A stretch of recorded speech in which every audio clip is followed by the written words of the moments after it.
Mas Alam, ini terkait soal kebijakan sekolah rakyat ini, Mas. Jadi tadi disebutkan juga soal Impres nomor 8 ya, tahun 2025. Dan langsung eksekusinya cepat sekali.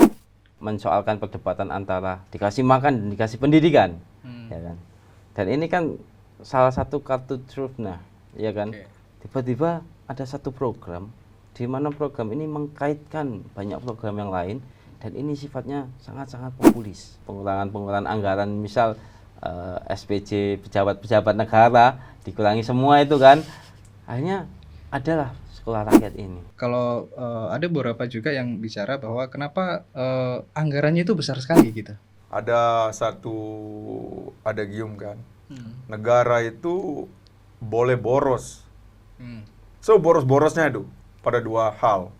Satu, pendidikan dan kesehatan. Kalau tidak disiapkan pendidikan, kemudian tidak disiapkan lapangan pekerjaan, ini nanti generasi muda kita ini akan brutal terhadap bangsa dan negara Indonesia ini. Tapi kalau semisal pelaksananya ini Kementerian Sosial, itu relevan nggak menurut Mas Alam? Menurut saya, ini sangat relevan. Relevan.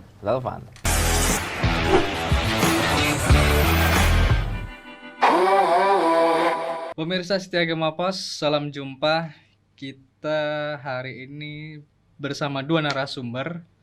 Yang pertama ada Bung Ahmad Rifai. Apa kabar, Bung? Baik, Bung Riki.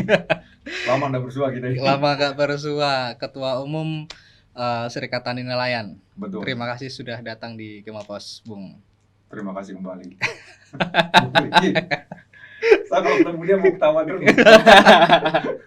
Yang kedua ini pengamat kebijakan publik, ada Bung Bahrul Alam. Salam kenal. Mas Alam aja. Mas aja ya. Karena dari Jawa Timur kan. Disambut hujan. Iya tadi hujan-hujanan dulu. Pas hujan. Ini terima kasih Mas Alam sudah di Gema Pos datang. Ya, terima kasih.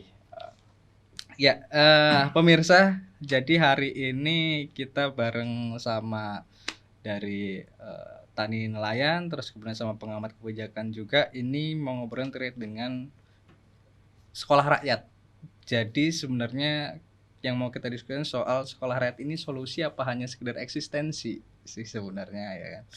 Solusi atau eksistensi sebenarnya. Jadi banyak yang bilang, bahkan beberapa waktu lalu kita podcast juga bicara soal kenapa kemudian sekolah rakyat ini tidak dimasukkan saja ke sekolah yang sudah ada gitu-gitu kan.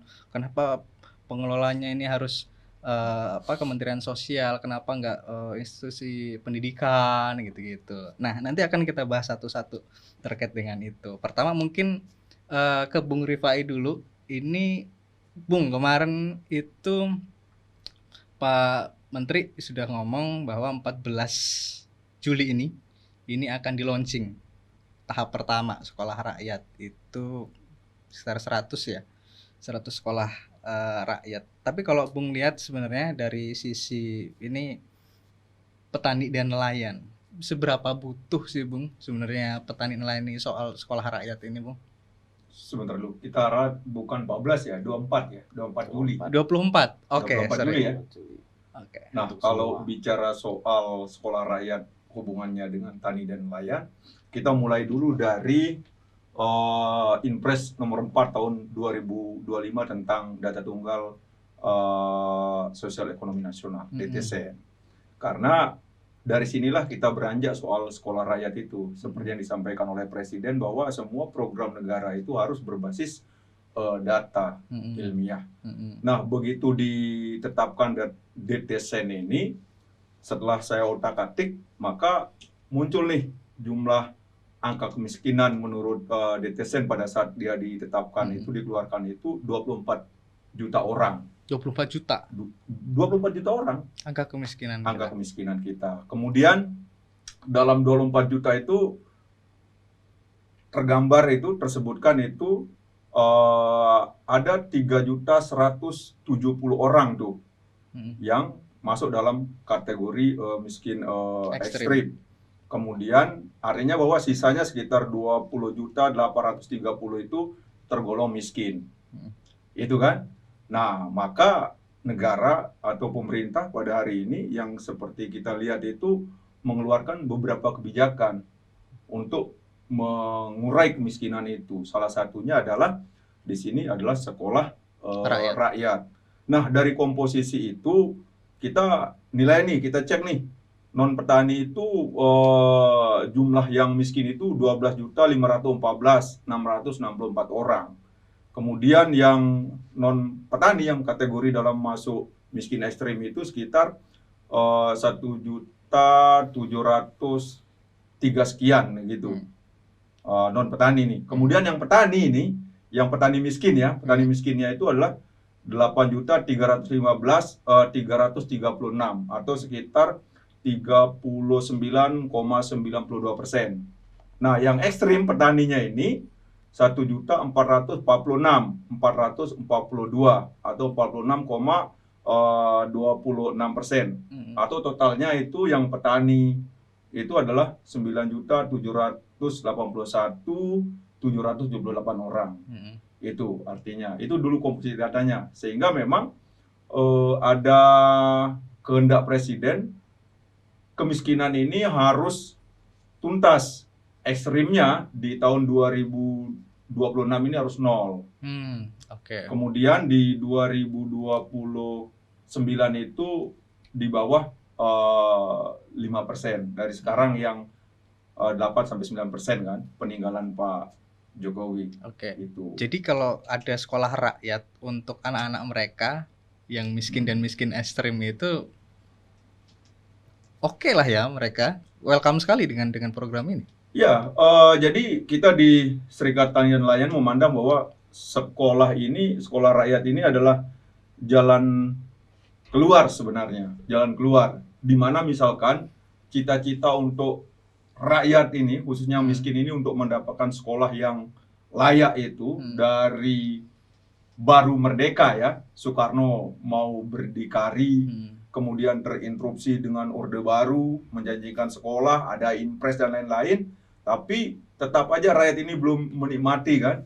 Kemudian di Orde Reformasi ini kan, maka bagi saya itu memandang bahwa ini adalah rembes apa namanya kan, akumulasi ini pemberian negara untuk menjamin pendidikan nih kepada rakyatnya. Artinya bahwa bayangkan nih sekolah rakyat itu SD, SMP, SMA itu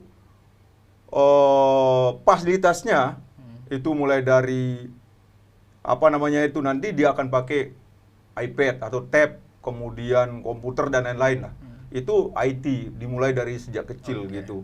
Nah, ini juga selaras misalkan dengan pasal 34 ini kan, bahwa 34 ayat 1 itu tentang kebutuhan dasar nih bagi rakyat itu. Kemudian pasal 28C misalkan ayat 1 dan 2 itu bagaimana rakyat itu boleh mengembangkan diri, kemudian berhak mendapatkan fasilitas pendidikan dan kesehatan di situ. Nah, ini yang menjadi basisnya. Kemudian ada Inpres nomor 4 kan, tahun 22 tentang percepatan penghapusan kemiskinan. Kemudian ada Inpres nomor 8 tentang sekolah rakyat di sini. Nah, semua adalah sandarannya itu ada di Undang-Undang nomor 13 tahun 2011 tentang penanganan fakir miskin. Jadi basisnya lengkap di situ. Saya beralih ke Mas Alam. Ini terkait soal kebijakan sekolah rakyat ini, Mas. Jadi tadi disebutkan soal Impres nomor 8 ya, tahun 2025. Dan langsung eksekusinya cepat sekali. Kalau Mas Alam lihat tadi juga dikoreksi 24 Juli ya, akan langsung di launching. Itu soal proses kebijakan sampai kemudian eksekusi skala nasional. Itu kalau menurut Mas Alam ini instan kilat begitu atau gimana? Jadi gini ya, sebelum ke sana saya akan mengungkap beberapa hal fakta yang saya terima di dalam informasi sekolah rakyat baru-baru ini. Sekolah rakyat itu ada 2 tahap di bulan ini ya. Di tanggal 14 itu juga sudah mulai di tahap awal dan nanti mungkin di 24 Juli. Cuma kepastiannya seperti apa saya juga masih menunggu beritanya. Ya kan, tapi dipastikan itu semua pihak bilang Juli. Juli Ya, bulan karena inilah ya karena kan ya apa namanya kemarin kan ada yang tahap 1 perkembangannya kan tahap 1A, 1B ya kan. Iya, betul. 1A itu ada berapa 53 sekolah ya kan. Lalu 47 sisanya yang melengkapi dan itu kan terus paralel percepatan itu. Saya melihat juga banyak sinergi dari kementerian-kementerian di dalam sini ya kan. Dari Kemen PU, dari apa namanya Kemenpan, BKN, Dikdasmen, lalu Kemenak, lalu apa namanya Kemenku tentunya, dan beberapa KL lain yang terlibat. Ini sebenarnya satu proyek yang besar, ya kan? Satu proyek yang spontan saya lihat. Ini kunci. Karena di dalam program besar rezim ini itu kan tidak diungkapkan di awal. Bahkan di kampanye pun banyak orang yang apa ya mengunderestimate bahwasanya ketika Pak Prabowo menjadi presiden akan seperti apa ya kan. Kok joget-joget aja. Iya, joget-joget aja. Asik-asikan. Intinya apa ya kan? Makan, hanya makan tentang makan ya kan. Makanya banyak narasi-narasi di mana mensoalkan perdebatan antara dikasih makan dan dikasih pendidikan ya kan. Dan ini kan salah satu kartu trufnya ya kan. Tiba-tiba ada satu program di mana program ini mengkaitkan banyak program yang lain dan ini sifatnya sangat-sangat populis. Ya kan? Ini sangat populis dan cepat sekali. Kita berbicara tentang awal tahun ini berjalan saja, bahkan belum ada impresnya. Itu semua sudah bergerak, bahkan hanya statement. Saya ingat betul itu statement awalnya siapa itu dari Kemenko mungkin, dari Cak Imin itu. Ya kan, hasil rapatnya itu menyebutkan bahwasanya kita kan mau sekolah rakyat gitu kan. Iya. Cetusan dari sana. Itulah. Lalu setelah itu Kementerian Sosial saya lihat membuat naskah urgensi. Urgensinya apa? Saya mengamati proses itu. Ternyata dalam kemiskinan itu kan masalah yang multidimensional. Kemiskinan di Indonesia itu kan kemiskinan yang banyak orang itu apa ya berada dalam poverty trap lah. Ya kan, dimana akses pendidikan nggak ada, akses kesehatan nggak ada dan apapun itu. Dan ini berlangsung sampai beberapa generasi tanpa tahu ini harus gimana. Nah, ketika sekolah rakyat itu ada, seolah-olah ini menjadi apa ya salah satu lonjakan yang lebih jauh mengenai pengentasan kemiskinan. Kita berbicara pengentasan kemiskinan karena mau di model apapun pengentasan kemiskinan itu kan sesuatu yang kompleks. Sangat kompleks. Kita punya banyak program. Bahkan yang paling terkenal itu kan program bantuan sosial ya. Bahkan orang-orang yang berada dalam bantuan sosial itu nggak mau untuk keluar dari bantuan sosialnya, ya kan? Karena dianggap bantuan sosial itu ya kayak terima gaji. Bahkan ada beberapa yang sampai puluhan tahun, ya kan? Terima bantuan sosial. Bantuan sosial. Terus ada program pemberdayaan. Program pemberdayaan nggak tepat, ya kan? Akhirnya jamil, jatuh miskin lagi. Ya kan, akhirnya ya itu poverty trap itu terjebak oleh hal itu karena ketidakmampuan dia untuk memikirkan bagaimana keberlanjutan untuk hidup, ya kan, tidak bisa memanfaatkan bagaimana ini bantuan sosial seperti apa. Itu kita kalau melihat dua sisi seperti itu untuk masyarakatnya. Jadi, bagaimanapun kebijakan ini ya apa ya istilahnya cepat tapi memang betul-betul diperlukan. Karena apa? Karena misal bantuan sosial. Pemerintah menggelontorkan bantuan sosial setiap tahun itu sekitar berapa T, tapi tidak pernah ada pergerakan apapun. Karena apa? Demografi kita itu sangat-sangat besar, sehingga bantuan sosial itu tidak cukup untuk menjangkau itu. Pembekalan itu tidak cukup. Kita kasih materi, pemerintah memberi materi, nggak cukup dengan itu. Sehingga apa? Sehingga harus ada intervensi lain, ya kan?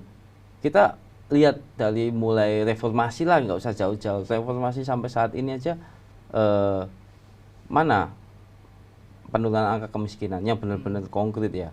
Karena apa? Karena bertambah terus ini, ya kan? Karena tidak ada pembekalannya. Tapi soal anggarannya gimana, Mas? Jadi sebelum ke anggaran mungkin WRC-nya dulu ya. Karena kalau ngomongin anggaran kan kemarin sempat ada blokir lalu ada efisiensi, Efisiensi ya kan? dan lain Mungkin itu sebagainya. bagian dari strategi, ya kan? Dan momentum, ya kan? Dan anggaran juga, katakan ketika kita disuruh milih memberi bantuan sosial atau memberi fasilitas anak dari KPM, istilahnya Kemensos kan KPM, keluarga penerima manfaat, untuk disekolahkan, lebih mending mana harapannya? Lebih mending disekolahkan kan, daripada kita memberi bantuan sosial tapi kesadaran untuk berdaya itu udah nggak ada, karena banyak aspek kehidupan yang sudah dia lalui ya, sehingga kita tidak bisa mengintervensi langsung. Maka dari itu kan soal anggaran kemarin kan sempat blok efisiensi dan sebagainya, mungkin itu sebenarnya itu nggak ada tujuannya ke sekolah rakyat. Saya lihat itu benar-benar pure untuk mengatur keuangan negara, kan kita kan jatuh tempo untuk membayar hutang juga kan, ya kan, jatuh tempo. Jadi itu. Nah, lalu ternyata setelah hasil dari efisiensi itu dan dari pengurangan yang lain, pengurangan anggaran, misal SPJ pejabat-pejabat negara dikurangi semua itu kan, akhirnya adalah sekolah rakyat ini. Sehingga selama ini yang kita menengok kebijakan yang kebijakan pembangunan dan lain sebagainya, ternyata itu kebijakan pembangunan sesungguhnya ini loh, sekolah rakyat. Visinya apa sih? Indonesia Emas 2045. Lah menyiapkan itu tidak hanya dibekali dengan infrastruktur. Karena infrastruktur itu sesuatu yang tidak membangun peradaban lah. Kita membangun ini bagus, tapi maintenance-nya orang-orangnya tidak bisa memelihara dengan baik, tidak memiliki SDM dengan baik, kan rusak lagi. Tapi ketika SDM itu dibekali, akan memberikan dampak yang luar biasa. Apalagi kita yang memiliki bonus demografi, salah satunya. Bonus demografi itu kan saling keterkaitan antar satu individu dan individu lain, satu dengan kelompok lain, ya kan. Sehingga menciptakan satu perputaran yang akan membangkitkan perekonomian Indonesia dan aspek-aspek lainnya jika itu dibekali dengan pendidikan. Iya kan? Dibekali dengan pendidikan, tapi makanya ini challenging juga. Masalahnya itu kan karena nanti nggak sekarang ini. Iya, nggak sekarang ini, satu generasi. Gitu. Dan intervensi pemerintah itu untuk kemiskinan melalui pendidikan itu dapat memutus 3 generasi langsung. Iya kan, 3 generasi langsung. Ketika anaknya disekolahkan, orang tuanya diberdayakan. Dan itu difasilitasi full, ya kan? Yang saya lihat dengan programnya itu, saya kan membaca terus kan, melihat apa yang ada di sekolah rakyat, perbedaannya apa, dengan sekolah umum apa sih perbedaannya, itu yang ditanyakan kan. Oke. Ya itu fakta-faktanya. Jadi fakta-faktanya adalah yaitu sekolah rakyat di bulan Juli ya mungkin ya, karena ketetapan launching dan lain sebagainya kan otoritasnya ada di pemerintah ya. Jadi kita kalau ada yang bilang 24, bilang 14, ya kita bilang Juli aja ya kan. Karena banyak, kuantitasnya banyak, ada 100 titik kan yang saya dengar. Wis Juli aja udah beres itu. Berarti ya kan? Tidak 24 nih. Ya kan. Itu otoritas inilah, otoritas pemerintah lah kan. Gitu. Tapi ini fakta-faktanya seperti itu ya. Jadi sebenarnya proses sudah mengamati ya dari awal pergerakannya kan, Bung Pai sama Mas Alam kan, soal sekolah rakyat nih dari awal mengikuti gitu kan. Baik soal asas kemanfaatannya tadi, soal porsi anggarannya. Cuman memang kalau ada beberapa juga yang bicara bahwa kenapa anggarannya itu besar sekali gitu. Satu tempat, satu lokasi dianggarkan untuk 200 miliar. Terus tadi ada perbandingan dari Mas Alam soal bantuan sosial juga besar gitu kan, ajar manfaatannya. Kalau menurut Bung Pai dari anggaran segitu. Jadi begini soal anggaran itu. Jadi ada adagium kan. Negara itu boleh boros. So boros-borosnya itu pada 2 hal. Satu, pendidikan dan kesehatan. Satu, pendidikan ini mengaitkan soal jiwa kan. Kemudian kesehatan itu soal raga. Ini kan kita menjalankan amanat undang-undang. Kemudian apa yang tertera di saat kita nyanyi Indonesia Raya itu loh, bangunlah jiwanya, bangunlah badannya. Nah ini aspek ini, itu satu. Dan kita bisa bercermin misalkan di beberapa negara yang pernah jatuh bangun misalkan. Taruh kata misalkan Jepang, begitu dia dibom ya, Hiroshima Nagasaki 1945 kan, kolab. Apa yang dia majukan? Pendidikan. Dengan pertanyaan apa? Kita masih guru berapa orang? Iya, iya. Pendidikan. Kemudian Tiongkok misalkan nih, perang gitu kan. Kemudian ada reformasi pendidikan, setelah ada reformasi ekonomi dia maju. Kemudian Korea misalkan, setelah perang Korea. Belum juga negara-negara Skandinavia, dia suksesnya melalui pendidikan. Tadi sudah singgung oleh Mas Alam bahwa ini menyiapkan untuk 2045 di mana kita akan dapatkan bonus demografi. Kalau tidak disiapkan pendidikan, kemudian tidak disiapkan lapangan pekerjaan, ini nanti generasi muda kita ini akan brutal terhadap bangsa dan negara Indonesia ini. Bayangkan kita kelebihan ini kan, gitu. Nah, disitulah konteks sekolah rakyat itu nanti keluarannya kita berharap nanti anak-anak yang dididik ini akan punya kecerdasan intelektual, kemudian punya jiwa kepemimpinan, cinta tanah air, cinta sesama di situ. Nah, tapi memang ada kekhawatiran kita ini. Sekolah rakyat ini kan dia tidak berdiri sendiri. Ini harus satu paket. Misalkan ini pemerintah kita ada mengeluarkan kebijakan koperasi Desa Merah Putih. Nah, ini kan satu kesatuan ini. Satu kesatuannya di mana? Rohnya adalah ingin mengentaskan kemiskinan lewat pendidikan dan pemberdayaan. Koperasi Desa Merah Putih ini harus memastikan yang direkrut itu adalah orang-orang miskin ekstrim, itu kan? Orang tua murid. Orang tua murid yang ikut sekolah rakyat. Yang ikut sekolah rakyat anaknya itu menjadi prioritas.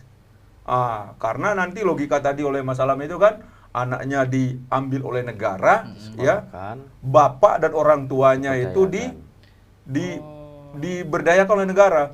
Bahkan dari clipping-clipping koran yang kita baca ini bahwa dari perubahan jumlah ini loh, perubahan lahan aja dari 5 hektar, kemudian dari 6 sampai sekarang 8,2 hektar ya.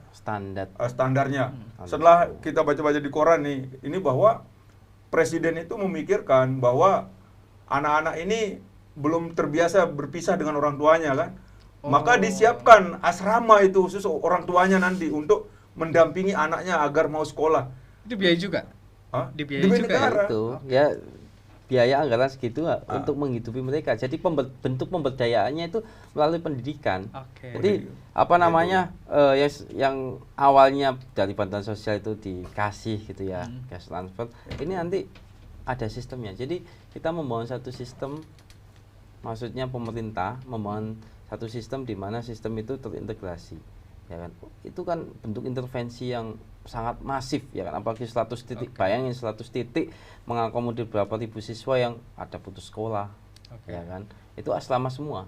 Katanya tahap pertama itu hampir 10.000. Hampir 10.000, ya kan? Makanya, wah ini menurut saya ini luar biasa ini cepat sekali dan ini bukan suatu program yang digembor-gemborkan di awal. Jadi satu bentuk program di mana menekankan pada actionnya, langsung actionnya, tanpa, iya kan, kita mengetahui sekolah rakyat kan tiba-tiba langsung ada, wah bangunan, wah ada siswanya, wah ada kayak gini, iya kan, nggak yang apa ya banyak gimmicknya, ya kan, dan lain sebagainya, dan itu memberi kita berbagai macam pertanyaan di masyarakat umum. Tapi kalau semisal pelaksananya ini Kementerian Sosial, itu relevan nggak menurut Mas Alam? Menurut saya ini sangat relevan. Relevan. Kenapa? Karena gini, Mas pernah dengar nggak istilah welfare state itu? Negara-negara welfare state itu kan memberikan satu bentuk keberdayaan pada masyarakatnya ya, secara individu dan kelompok. Pembekalan itu kan pembekalan yang tidak hanya pembekalan materi, tapi pembekalan bagaimana kamu bisa memanfaatkan potensi dan kompetensimu. Ya kan? Makanya orang-orang di negara welfare state itu kan rata-rata kan gimana masyarakatnya, bentuk kesejahteraan gimana. Lah, ini tuh kita sedang menuju ke sana sebenarnya. Ya kan? Sedang menuju ke sana karena dari sini anak-anak yang tidak bisa mengakses pendidikan, anak-anak dari 3T, anak-anak dari keluarga miskin, dari lingkungan yang dia sendiri tidak memilih untuk dilahirkan di sana. Makanya ada kalimat klise, ya tua bijak lah bilang ya kan, dimana kita tidak bisa memilih untuk dilahirkan di mana, tapi Dimana? kita bisa memilih untuk mati seperti apa. Oke. Ya kan. Lah ini kan pintu bagi mereka. Anak umur 7 sampai 20 tahun itu kan berbicara tentang imajinasi. Ya kan? Imajinasi yang ada di kepalanya, imajinasi untuk membangun sesuatu dan berkehidupan yang layak. Di sosial itu memberikan itu. Oke. Relevannya adalah kita di Indonesia itu kan afiliasi dengan gotong royong dan empati sosialnya kan tinggi ya kan, bahkan dalam hal apapun ya kan, even itu dalam korupsi misalnya. sedikit ya kan, ya kan, itu fakta kan. Sebenarnya Kita itu realisasi dari pendidikan ilmiah demokratis itu gratis itu. Gratis, ilmiah, demokratis. Iya, Oh. itu kan ini kan bentuk implementasi yang konkret gitu kan. Tapi ini kan banyak yang nggak paham ini. Kenapa kemudian Kementerian Sosial ini menjadi key-nya gitu loh. Kenapa nggak Kemendikbudrismen atau Dikti karena atau jangkauannya. Oke. Jangkauannya di Kementerian Dikdasmen itu mengakomodir sekolah-sekolah yang existing. Nah, di Kementerian Sosial itu mengakomodir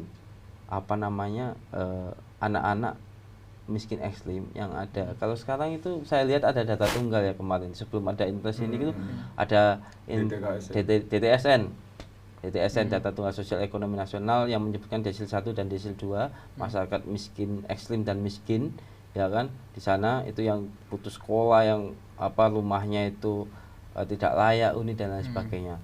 Itu mengampu itu, dan tujuan utamanya adalah kayaknya adalah memutus rantai kemiskinan dan sekolah rakyat sebagai eskalator sosial. Jadi bagaimana sekolah rakyat bisa mengangkat mereka ya kan menuju sesuatu hal yang lebih baik. Ya setidaknya welfare to work-nya adalah. Jadi kesejahteraan dalam bekerja mereka adalah, karena kalau ngomongin miskin itu kan, apalagi miskin di Indonesia itu kan banyak aspek ya kan. Maksudnya di sini tuh kita tidak hanya melihat ketidakmampuan, tapi kebudayaan. Lalu sebagai orang yang terbuang, lalu kekerasan. Kita bisa melihat kan di jalan-jalannya banyak kan. Nah, kita kan membutuhkan intervensi khusus. Ketika itu ada di Dikdasmen, itu tidak akan bisa terakomodir secara luas. Ya kan? Karena mereka pure di aspek pendidikannya. Nah, yang kita sasar adalah bagaimana mengintervensi masyarakat yang kategori miskin ekstrim dan miskin itu bahasa nomenklatur ya. Sekali lagi saya tekankan, bahasa nomenklaturnya kan miskin rentan, miskin ekstrim, miskin dan atau rentan. Itu bahasa nomenklaturnya. Jadi semua masuk di situ. Ya, kelompok masuk di situ. rentan, kelompok miskin ekstrim. Jadi di situ karena apa? Biar tidak ada gap. Makanya kita harus bersyukur ketika adanya sekolah rakyat itu akan menutup di mana yang kaya makin kaya, yang miskin makin miskin. Ya, gap itu kan jangan sampai semakin lebar ya kan. Karena kalau bisa ya udah kita menjadi setara, kita sama-sama, dan ini kan itu yang diharapkan. Itu yang diharapkan, itu yang diharapkan ya kan, dengan memberikan akses penuh ya kan? Apalagi saya lihat itu sangat menarik itu di kurikulumnya, di proses pembelajarannya, keterlibatannya, kolaborasinya nanti itu luar biasa loh. Saya lihat ada asrama. Asrama berarti kan ini tidak diajarkan tentang matematika 1 tambah 1, enggak. Terlepas itu diajarkan table manner-nya seperti ini, habituasinya ditata. Berarti kan membentuk ekosistem ini, membentuk budaya ya, membentuk satu culture set lah, ya kan. Dimana culture set itu di luar dari ekosistem mereka tidak menemukan. Akhirnya di sini, dia menemukan satu bentuk kehidupannya. Oh seperti ini ya, tanpa disadari ya kan. Loh kalau cobalah di manapun itu, gitu ya. Iya, coba nanti survei secara observasi dan sosial eksperimen di jalanan gitu, tanya aja anak itu, meskipun dia pada titik fase seperti ini, dia pasti memiliki harapan. Nah, yang diambil oleh sekolah rakyat ini kan harapannya itu. Oke. Itu ya. Hmm. Ya mungkin itu sedikit apa namanya hal yang baik untuk sekolah rakyat, apalagi dalam 3 bulan ini progresnya luar biasa. Jadi nggak hanya sekedar ngomongin pendidikan, tapi actionnya di sini juga ada tepat sasaran, tepat manfaat juga, ya kan, dan tepat nilai. Karena dengan anggaran yang digelontorkan itu apa ya, masuk akal lah. Karena di sana ada pemberian makan, lalu fasilitas. Jadi anak-anak yang tidak pernah seumur hidupnya tidak tahu apa namanya memegang Komputer, tab itu gitu. Ada memegang. seperti tadi Ada. yang bilang ya. Makanya Nanti kemarin bahasanya bahasa Oh iya. Inggris dilatih. itu ada satu video ketika apa ya, saya lihat di lini masa itu Pak Menteri sedang menunjukkan proses belajar kepada calon siswa, di mana semua kan Kementerian Sosial kan mengadakan benchmarking ke sekolah-sekolah unggulan, ya kan, di mana di situ melihatkan proses pembelajaran seperti ini. Dan mereka itu kayak, saya lihat di video senang sekali, meskipun apa ya, tidak bisa ini ditombol itu mati, takut-takut, ya kan, masih takut malu-malu tapi ya. antusiasmenya itu tinggi sekali. Oke. Dan perasaan di mana wah, kok bisa ini ya, nah itu kan perlu gitu loh. Oke. Itu hope, jadi Itu hope. Tapi kalau menurut Bung Pai, jadi ini kan relevan nih, menurut masalah relevan ke Kemensos gitu kan, dengan berbagai tadi analisa. Cuma banyak PR-nya juga Supaya- itu nanti, karena PR-nya di birokrasi kan, Ya, akhirnya kan, tapi kita kalau- harus menembus itu. Birokrasi. Birokrasi jadi lah. masalah. Kalau Bung Pai yakin nggak, misal ini program ini dipegang atau key-nya dari Kemensos ini bisa berjalan sesuai yang seperti yang diharapkan? Kalau Mampu nggak kira-kira kalau gitu? kita sih memandang ya di Serikat Tani Nelayan ini memandang bahwa yang penting pemerintah itu merealisasikan pendidikan gratis buat rakyatnya. Apalagi ditambah dengan ilmiah, demokratis, rekrutmen dan lain-lain kan.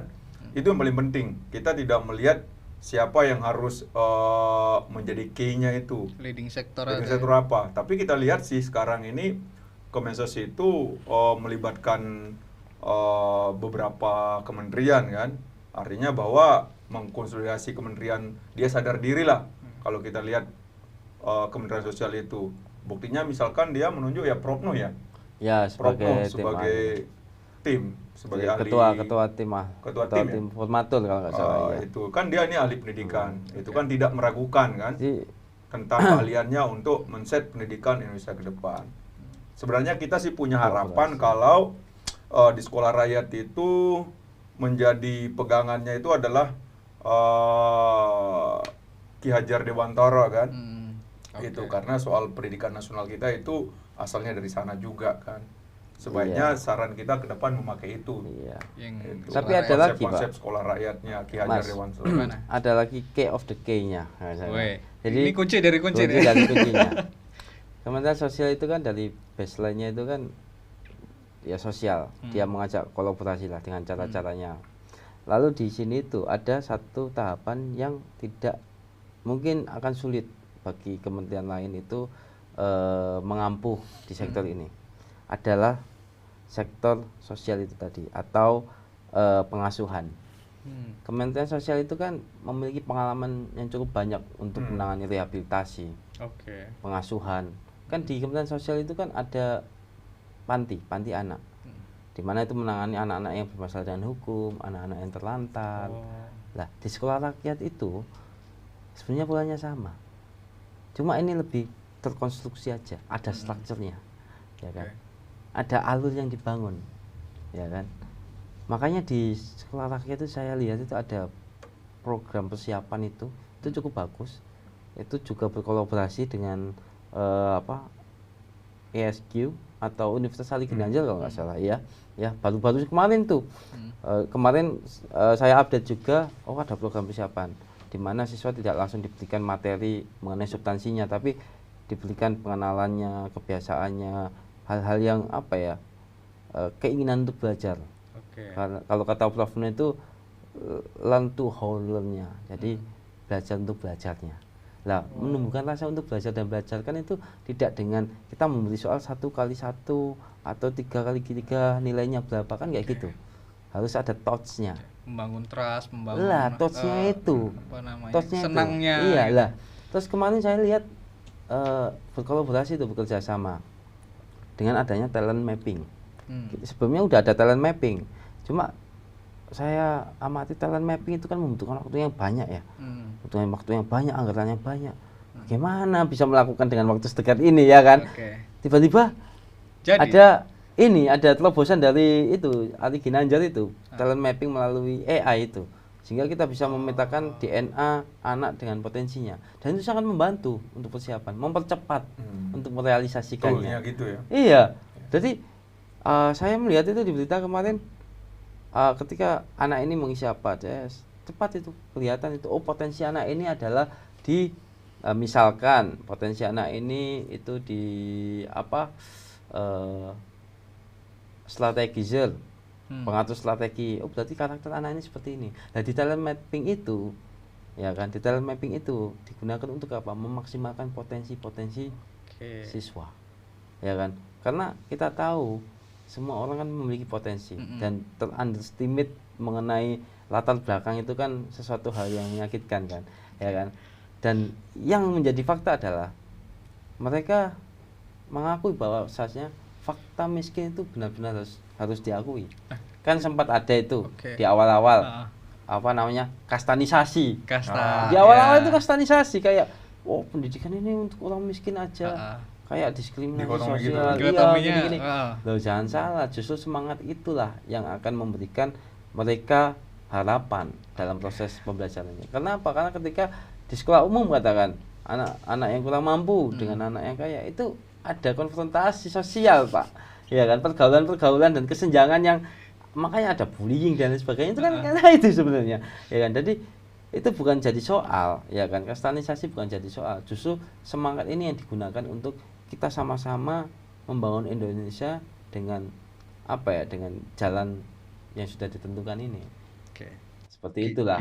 Soal tadi ini menjadi langkah, ya kan, menjadi langkah, terus kemudian yakin, punya keyakinan meskipun mungkin yakin saya ini pendidikan ini adalah alat untuk memutus mata rantai kemiskinan, yakin saya. Revolusi. Tapi pola yang begini sudah kemungkinan bisa. Bukan kemungkinan, kita harus, kalau saya mengikuti kata presiden, punya keberanian dulu kan. Berani untuk benar, berani untuk melangkah. Sebenarnya ini terobosan ini. Terobosan kan, itu soal pendidikan ini. Tinggal sekarang ini bagaimana pemerintah ini ya, misalkan mulai dari eksekutif, legislatif ini kan mendukung program ini, melihat secara jernih nih bahwa kita harus keluar dari kemiskinan itu dengan memulai dari merubah cara pandang, yaitu dengan memberikan pendidikan yang demokratis, ilmiah kepada rakyat, terutama rakyat miskin ini kan. Itu ini yang harus. Jadi polanya ini, pola yang dilakukan sekolah rakyat ini yakin bisa mengentaskan kemiskinan. Tinggal sekarang itu yang kita lihat ya, meyakinkan ini orang miskin ya. Itu dia ini gagap, ini orang miskin ini, kok tiba-tiba negara ini baik itu kan. Baik ini. Oh, ada yang skeptis juga? Gagap, bukan skeptis, gagap, nggak percaya terhadap perlakuan negara terhadap dirinya ini. Gagap karena selama ini mereka mau daftar sekolah ke sana susah. Tidak tersentuh. Jadi tersentuh. Mereka yang sekolah itu tiba-tiba mereka ini didatangi ini sama aparatur negara nih, didatangi nih bahwa anakmu berapa mau sekolah di sini harus nanti dengan gedung ini diliatin di video bahwa kamu harus fasilitas begini. Mereka masih belum percaya nih. Anggota STN juga itu. Ada juga kita dapat itu anggota STN itu kan MPB di mana-mana di situ kan. Nah, tinggal sekarang ini adalah aparatur kita, terutama di Kementerian Sosial itu dan pemerintah daerah ya, yang dapat sekolah rakyat tahap pertama maupun kedua ini menyederhanakan bahasa kan, sehingga rakyat ini cepat menangkap, cepat yakin itu bahwa negara ini benar-benar hadir ini. Kalau bahasanya menteri, wakil menteri sosial yang kita dengar itu adalah sekolah rakyat ini adalah ajang untuk memuliakan, menghormati rakyat miskin yang selama ini terpinggirkan gitu. Ini Kalau saya masih percaya itu. justru banyak masyarakat yang nggak percaya ya. Oh nanti dibohongin, nanti Iya, ini. banyak yang Termasuk berpikiran takut juga Takut, menyerahkan iya, anaknya objek itu. juga. Takut anaknya mau dikasih lebih pilih ke pondok aja lah apa kemana lah gitu kan. Itu. Ke Ragu. negeri aja lah. Nah, pasti akan ada Iya. keraguan karena ini PR-nya pemerintah iya, lagi. dan Nah, itu. ini juga sesuatu hal yang baru kan ya kan. Hmm. Tapi ini apa ya? Saya lihat di beberapa lini masa itu Pak Prabowo sudah berkomit untuk hal ini. Saya lihat lah ya, saya lihat bahkan benar-benar komit untuk sekolah rakyat ini karena di beberapa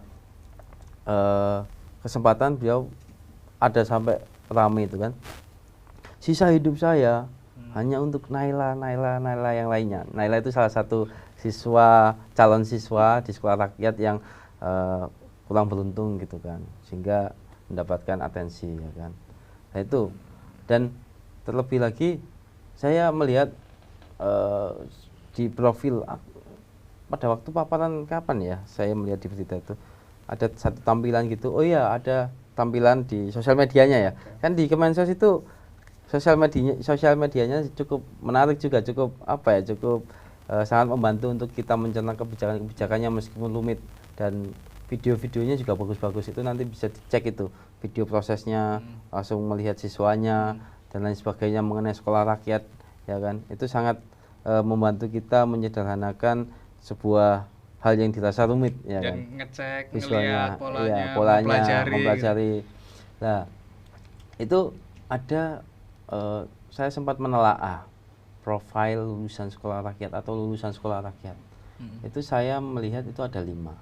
Nilai akhlak dan keagamaan, yang kedua itu karakter kepemimpinan, yang ketiga itu penguatan bahasa dan literasi digital, yang keempat itu keberdayaan dan entrepreneurship, yang kelima itu ketuntasan akademik. Ini sedikit apa namanya? Ini lulusannya ada 5. Iya, yang diharapkan dan salah satunya dari itulah. Dan saya mencoba untuk menelaah ya, menelaah dan apa ya, mengejawantahkan ini kemana ya kan. Ternyata itu saling berkaitan dengan 5 sila. Oke. Yang pertama ini apa ya, Telahnya telah masalah. cocok-cocok lah ya kan. Imajinasi Lah, ini kita ngomongin imajinasi kan boleh saja kan. Oke, Apa oke. kok bisa telah rumputnya gimana? Kayak misal nilai akhlak dan keagamaan itu kan merupakan dari salah satu ketuhanan yang Maha Esa, jelas ya kan, best practice-nya jelas, keagamaan ya kan, dan akhlak-akhlaknya itu. Yang kedua, Pancasila itu kan kemanusiaan yang adil dan beradab. Dalam mewujudkan kemanusiaan yang adil dan beradab, kita harus memerlukan satu karakter, yaitu karakter kepemimpinan. Kita nyebutin karakter kepemimpinan adalah ketika seorang bisa menjadi pemimpin untuk dirinya sendiri, dia pasti bisa untuk orang lain, dan itu akan mewujudkan kemanusiaan. Nilai kemanusiaan itu akan tinggi. Dia tahu apa itu toleransi, dia tahu mana yang harus dilakukan ya kan? Karena kebijaksanaan sudah tertanam dalam dirinya ya kan. Lalu yang ketiga kan persatuan Indonesia. Jawabannya persatuan itu apa? Satu bahasa. Oke. Karena banyak anak miskin, anak kalangan menengah ke bawah itu bahasa itu kan menjadi sesuatu yang sulit kan, tidak komunikatif. Betul. Menyampaikan sesuatu hal apa ya, bata-bata banyak hal lah, bahkan terlebih tidak mengenal bahasa sendiri. Penguatan bahasa kan sifatnya luas, bahasa mengenai diksi, bahasa mengenai komunikasi yang verbal dan lain sebagainya, dan penguatan literasi sebagai hari ini kan relevan dengan digital ya. Ya, penguatan literasi digital itu jangan sampai digital itu sebagai sarana hiburan, karena teknologi itu real adalah fungsi pemanfaatan kita membantu untuk menjadi lebih baik. Dan hari ini kan sarana itu menjadi proksi-proksi perpecahan kan, media sosial kan, ya kan, untuk mewujudkan itu kan persatuan Indonesia kan harus seperti itu, dari bahasa dan karena terkonek ya kan. Lalu yang keempat kan sila keempat itu kan kerakyatan yang adil yang dipimpin oleh hikmat kebijaksanaan dalam permusyawaratan. Itu di sekolah rakyat itu keberdayaan dan entrepreneurship ya kan. Kalau kita ingin kerakyatan kita dipimpin oleh hikmat kebijaksanaan, kita harus berdaya. Berdaya itu kan saling menguatkan ya kan, membentuk rakyat yang demokratis itu tadi. demokratis, berdaya, dan entrepreneurship itu kan salah satu representasi dari kita berdaya, memiliki ide kreatif hingga mewujudkan satu ekosistem yang lebih baik lah. Satu ekosistem kan kita hidup itu berada dalam variabel-variabel kan. Semakin variabelnya bagus, kita akan semakin menjadi satu negara yang besar juga, ya kan.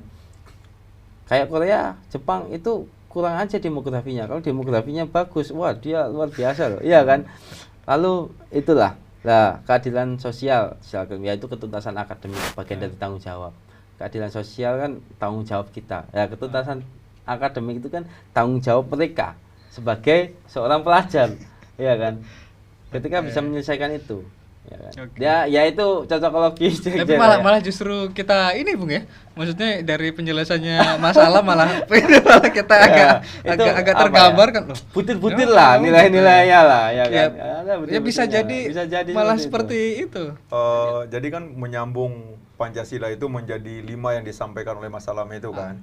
Memang itulah kalau kita melihat ya bahwa keluaran yang diinginkan oleh sekolah rakyat ini ya, kalau yang saya lihat dari penyampaian Wamensos, penyampaian Pak Menteri itu, satu adalah kecerdasan intelektual, kemudian punya jiwa kepemimpinan, cinta tanah air itu kan, itu sebenarnya cermin dari perasaan dari Pancasila itu, yang dari individu manusia yang berpancasilais lah gitu. Tentu ditempa lewat sekolah-sekolah itu kan. Nah, itu kalau semisal memang pelaksanaannya tepat. Tapi bukan skeptis kita kan. Bukan, saya tidak skeptis soal sekolah rakyat ini. Ini adalah langkah tepat. Tinggal sekarang ini bagaimana menjadi satu konsepsi. Ini kan konsepsi pemerintah nih hari ini kan, harus juga menjadi konsepsi rakyat. Itu yang paling penting. Maka seluruh instrumen, terutama partai-partai misalkan yang mendukung kekuasaan, itu kan bagaimana mengkonsolidasikan nih kepala daerah itu agar punya satu frame yang sama nih tentang jalan penyelesaian kemiskinan itu. Yang banyak diuntungkan di sini sebenarnya adalah kepala-kepala daerah yang menjanjikan kesejahteraan buat rakyatnya. Nah, sekarang inilah dia harus mengkonsolidasikan diri nih ke pemerintah pusat kan. Itu yang harus dilakukan. Jangan pemerintah daerah ini diam di daerahnya kan. Dia harus rebut itu sekolah rakyat, itu rebut itu koperasi Desa Merah Putih, laksanakanlah dengan sebaik-baiknya kan, agar rakyat ini cepat selesai menjadi orang yang berdikari lah itu. Saya pikir tadi soal kepala daerah itu jadi lokasinya, karena kan anggarannya besar. Nah, saya takutnya begini, karena takutnya juga banyak kepala daerah ini memanfaatkan ini hanya untuk mendapatkan proyek infrastrukturnya, bangunan bla bla bla itu juga perlu diawal. Jadi mata rakyat ini sekarang sedang tertuju di sekolah rakyat ini kan. Kemarin tentang konsepnya yang di banyak orang menyorot kan, gimana sih sekolah rakyat kan? Nah sekarang ini implementasi nih infrastruktur dan lain-lain itu tuh, karena ini kan nanti akan ada pembelian iPad, pembelian papan tulis yang pakai touchscreen kan segala macam. Itu kan ada anggaran. Anggaran ini kan slip, ada pengadaan seragam dan lain-lain itu kan. Itu kan bayangkan seragamnya aja menurut berita itu berapa tuh? Ada 1, 2, 3 jenis seragam lah itu nanti itu. Itu ini harus dikawal kan. Dan itu lewat uang negara itu. Anggarannya besar. Oh, besar sekali. Jadi memang harus dikawal betul-betul. Nanti masalah Bung Pak ini harus ngawal terus ini kayaknya. Oh iya, meskipun kita optimis ya Bung ya. Makanya saya bilang kalau kita kan bilang tuh kawan-kawan di pengurus kita mulai di pengurus wilayah, kabupaten, kemudian pengurus kecamatan, desa itu bahwa harus mendesak nih kepala desa memastikan bahwa rakyatnya yang tergolong kategori rakyat miskin dan miskin ekstrim itu menjadi sasaran dari sekolah rakyat, menjadi direkrut anaknya dalam sekolah rakyat dan direkrut menjadi anggota koperasi Merah Putih. Kalau tidak nanti koperasi Merah Putih ini akan seperti koperasi unit desa di era Soeharto. Itu yang kita takutkan sekarang itu. Maka penting bagi kepala daerah ini ya untuk mengawasi dinas sosial, mengawasi dinas koperasi kan, memastikan 2 program sekolah rakyat dan koperasi Merah Putih ini benar-benar merekrut orang miskin ekstrim itu. Sama sedikit apa namanya yang saya tahu juga ya, kaitannya dengan tani dan nelayan. Jadi saya dengar ya nanti itu arahnya kemana, cuma ini cukup menarik idenya dan saya harap ini bisa didorong untuk teman-teman yang ada di dalam yang berproses di sekolah rakyat itu. Saya kemarin dengar bahwasanya nanti di sekolah rakyat ada muatan lokal dan keterampilan. Ya, muatan lokal itu apa namanya aspek kedaerahannya bisa diisi dengan mata kuliah bertani, nelayan dan lain sebagainya. Dan itu kan sangat bagus untuk apa sense of belong terkait dengan kedaerahannya, potensi lokalnya. Dan ya memang kan? langsung ke ya, real. sentuhannya realnya langsung. Jadi benar-benar kita melihat potensi siswa itu tidak dari nilai. Ya, yang saya suka di sekolah rakyat itu nanti seperti itu. Oke, nilai sebagai ketuntasan akademik memang. Cuma potensi itu kan sesuatu hal yang bisa membantu mereka menemukan top talentnya lah. Ya kan? Dan itu kan yang namanya individual approach, yaitu pendekatan secara individual. Dan itu sangat bagus gitu untuk sekolah rakyat, terutama di kalangan miskin dan miskin ekstrim. Terlepas dari nanti melanjutkan pendidikan yang lebih dan tidak, kan kita harus rasional juga, nggak semua anak itu ingin melanjutkan pendidikan tinggi, ya kan?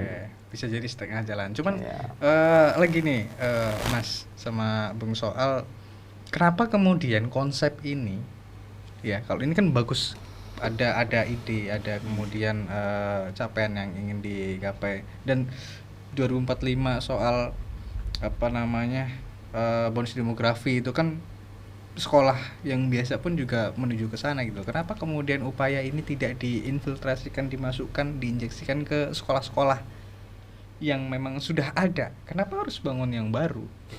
Kalau Mas Alam ngelihatnya? Jadi saya ngelihatnya seperti ini. Saya ngelihatnya ya. Awal mula itu kan tidak semasif ini pergerakannya. Awal mula itu saya melihat hanya satu pilot project, satu tempat di satu balai kan. Kementerian Sosial tuh semua kementerian kan memiliki balai-balai gitu kan, balai yang difungsikan, ya kan.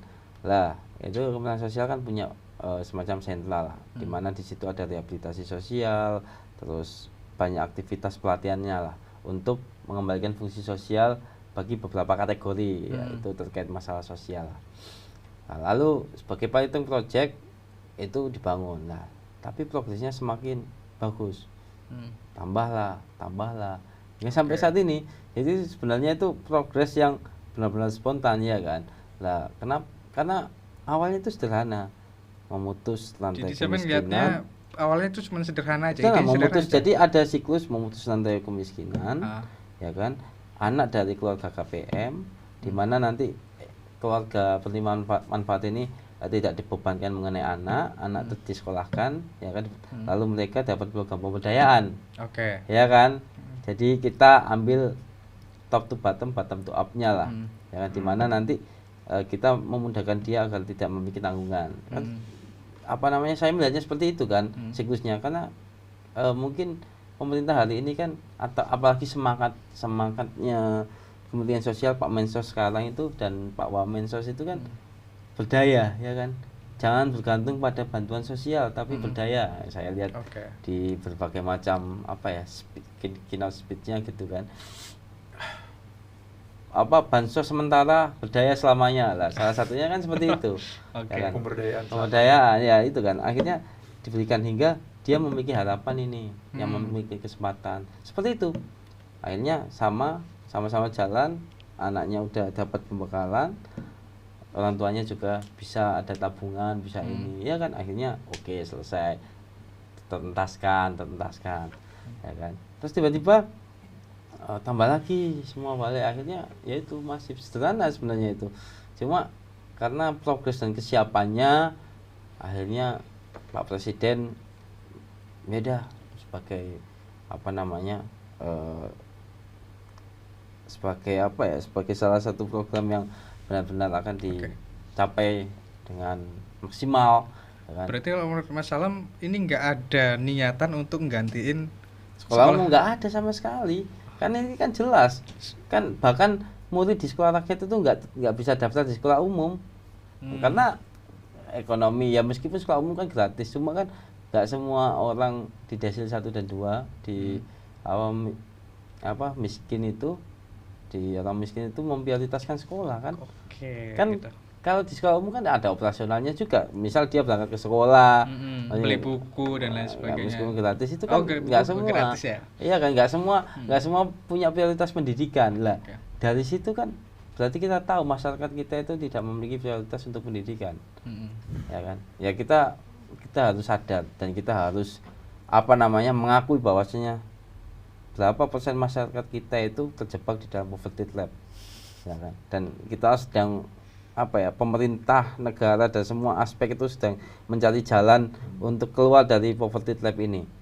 Even itu kelas menengah ke atas ataupun menengah ke bawah, iya kan? Ya, namanya juga sebuah bangsa yang ingin menemukan menemukan Jati jati dirinya ya. Kan kita menuju 80 tahun ya kan. Ya kan, kita sedang berproses ya kan. Nah, maka dari itu akhirnya nggak ada niatan itu, saya lihat itu. Karena aspeknya orientasinya beda, jelas beda. Orientasinya di sini tuh agar berdaya gitu, agar setidaknya hidupnya layak gitu kan. Setidaknya punya bekal untuk kelayakan hidup gitu. Sehingga tidak menambah ketimpangan ini tadi, ketimpangan kemiskinan ini tadi. Karena kalau nggak diintervensi seperti itu kan gap kan akan semakin lebar. Itulah.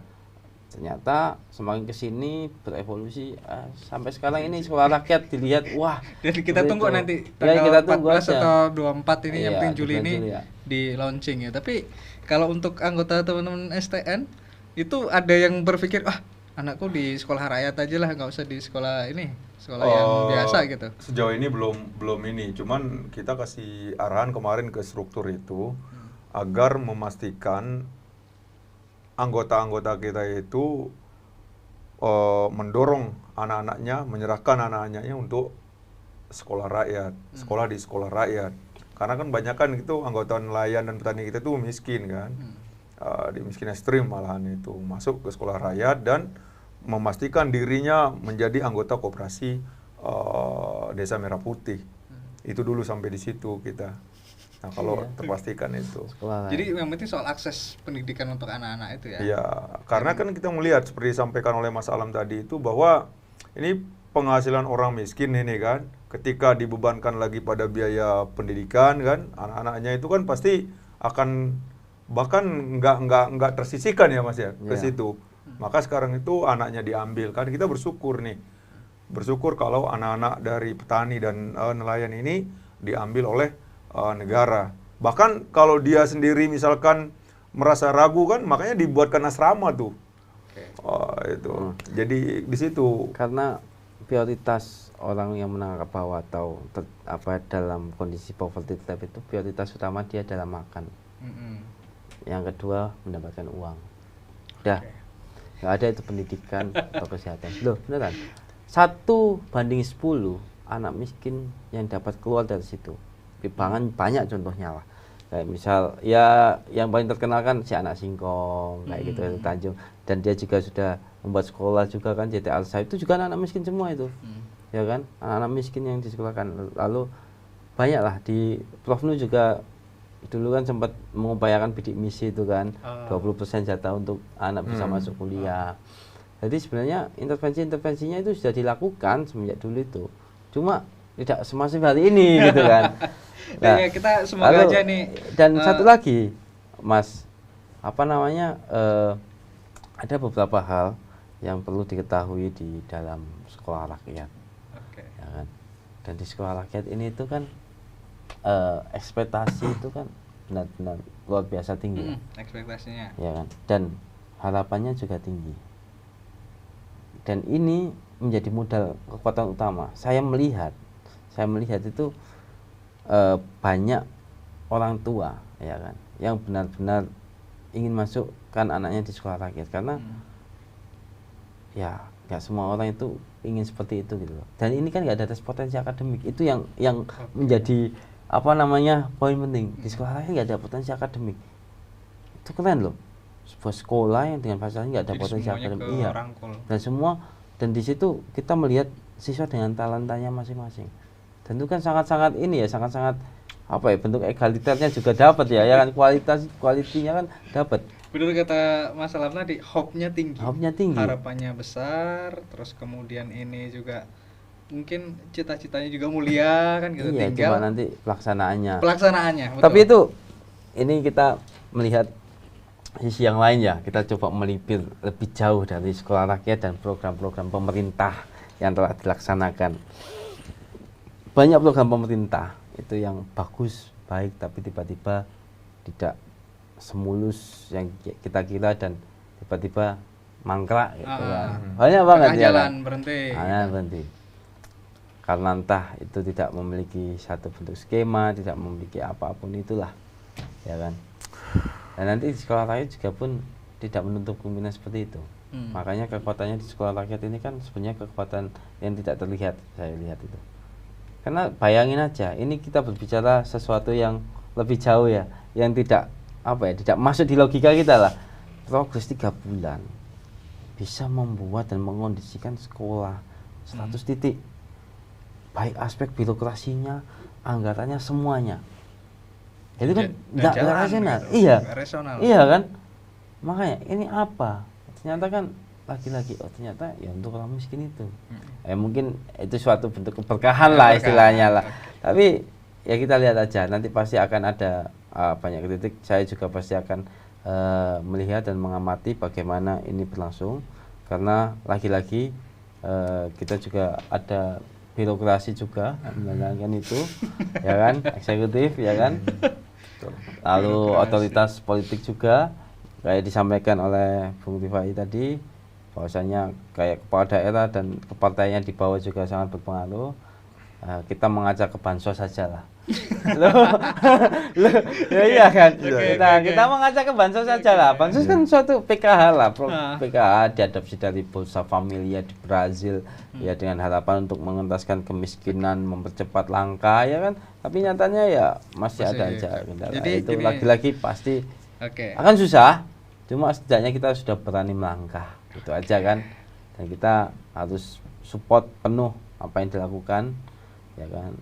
Karena bagaimanapun kita hidup di negara ini, sebaik mungkin kita akan berkontribusi lah, kan.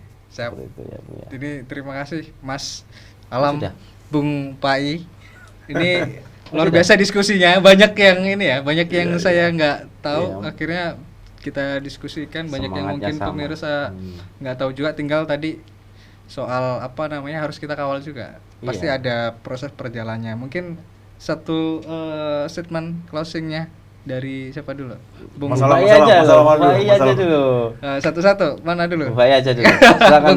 Kalau saya sih sederhana memandang bahwa etikat pemerintah untuk memuliakan atau menghormati rakyat ya, terutama rakyat miskin dalam aspek pendidikan ini harus didukung penuh oleh seluruh rakyat, dan mata kepala kita ini harus kita tujukan nih ke sekolah rakyat ini, karena begitu dicetus kemarin kan banyak orang yang pesimis, kemudian banyak kritik segala macam, dan ini sudah berjalan dan kita pastikan bahwa Indonesia itu akan bangkit menjadi bangsa yang maju, kemudian bangsa yang berdiri di bawah kakinya sendiri, artinya bahwa sudah mampu menghilangkan kemiskinan dengan diawali lewat pemberian pendidikan yang gratis, kemudian ilmiah, demokratis kepada rakyatnya, terutama rakyat miskin ekstrim dan miskin. Mungkin itu. Terima kasih Bung Pai, luar biasa. Mas Alam, closing statementnya boleh ke kamera juga. Closing statementnya apa ya? Ya apa ya? Kita sekali lagi menuliskan sejarah, menuliskan apa kembali cita-cita bangsa kita, meneruskan kembali hal-hal yang fundamental yang dibangun oleh para apa ya, founding and mother.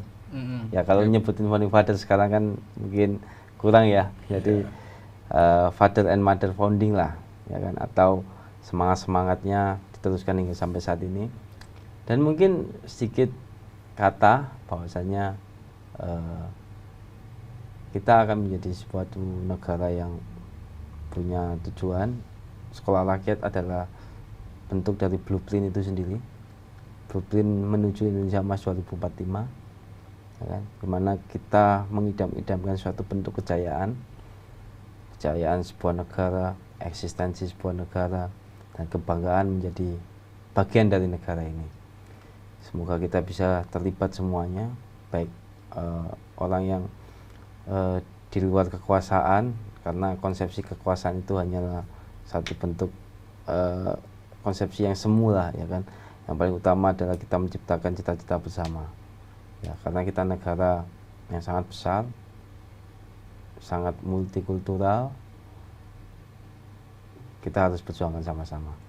Ya, berangkat dari sini kita akan memulainya. Saya mungkin sedikit optimis karena ini kaitannya dengan pendidikan, ya kan. Banyak optimisnya, jelas sedikit masalah. Iya, ya itu kan nanti implementasinya, karena ini bukan closing statement ya, saya tidak bisa closing statement, hanya ingin mencurahkan aja. Ya, karena apa ya, ya pendidikan itu kan akan menyentuh dimensi-dimensi yang kita tidak sentuh, ya kan. Sama kayak buku ini. Dari buku kan kita bisa melihat pemikirannya Hatta, pemikirannya Malaka, ya cita-citanya Soekarno. Yes. Ya saya harap nanti semua akan meneruskannya lah, ya kan. Banyak potensi yang masih bisa digali di negara ini. Ya, semoga kita semua menjadi bagian dari kejayaan. Itu aja ya, closingnya itu ya. Semoga kita bisa menjadi kejayaan. Bagian dari kejayaan. Bagian dari gitu. kejayaan. Lewat ini sekolah rakyat. Sekolah rakyat. Terima kasih sekali lagi Mas Alam, Bung Pai. Siap. Atas waktunya, diskusinya luar biasa. Pemirsa setia Gema Pos, demikian diskusi saya dengan Mas Alam dan Bung Pai, Ahmad Rifai. Nantikan terus diskusi kita selanjutnya. Kalau misal di diskusi tadi ada pertanyaan atau ingin diskusi juga, silahkan tulis di kolom komentar. Jangan lupa terus dukung dengan like dan subscribe. Terima kasih, sampai jumpa. Terima kasih Mas. Terima kasih ya. Oke.